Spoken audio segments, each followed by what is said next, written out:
আমি এখনো মানে ফিগার আউট করতে পারছি না নিজের মধ্যে যে ও আসলে দোষী কি দোষী নয়। তো আমি এই মুহূর্তে বক্তব্য কিছু রাখতে পারছি না যে যেটা ঠিক কোনটা ভুল, কোনটা ঠিক কোনটা ভুল। অবভিয়াসলি ও যদি এটা করে থাকে তাহলে অবভিয়াসলি ভুল, আর যদি ওকে ফাঁসানো হয়ে থাকে তাহলে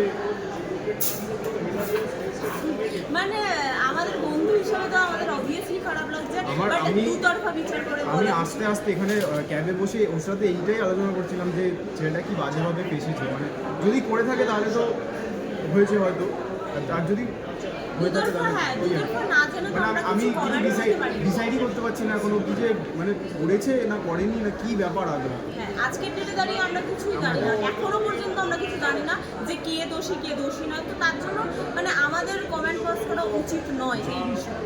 আর যেহেতু বন্ধু তোমাদের এক্ষুনি বললে, তো সেক্ষেত্রে তো একটা মানে প্রশ্ন মাথায় আসেই যে আমি খবরটা পাওয়ার পর আমি ওকে এটাই টেক্সট করেছি, ভাই tell me it's not true. মানে হ্যাঁ, আই নো ওর রিপ্লাই দেওয়ার এখন অবস্থা নেই, আর ও এখন কোর্টে রয়েছে। তো